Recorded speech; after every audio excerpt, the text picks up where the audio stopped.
सत्यकला पक्षरु आपणकु स्वागत। बालेश्वर जिला परिषद सम्मेलनी कक्षरे बुधवार 6ठ जिला परिषदर 8म बैठक अनुष्ठित हो जाइछि।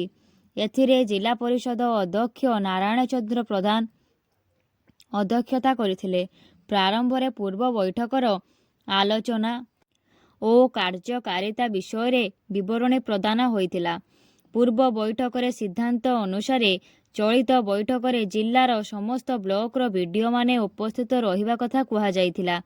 मात्र चलित बैठक रे वीडियो माने उपस्थित न रहिबा और दीर्घ 9 मास परे जिला परिषद बैठक डका जाइतिबारु गृह रे सदस्य माने असंतोष प्रकाश करथिले।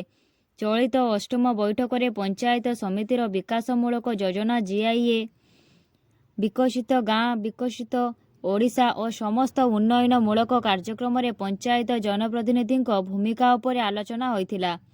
एथिसहित जिले रे लघु और खनिज पदार्थ द्रव्यर चोरा चालना, ग्राम्य निर्माण विभाग, पूर्त विभाग, जलसेचन विभाग, पानीय जल जोगाण विभाग संबंधी विभिन्न आलोचना बैठक रे कराजिबा सह पर्यटन विभाग, खाद्य जोगाण विभाग, शिक्षा और समग्र शिक्षा स्वास्थ्य विभाग आदि उपरे आलोचना करा जाइतिला।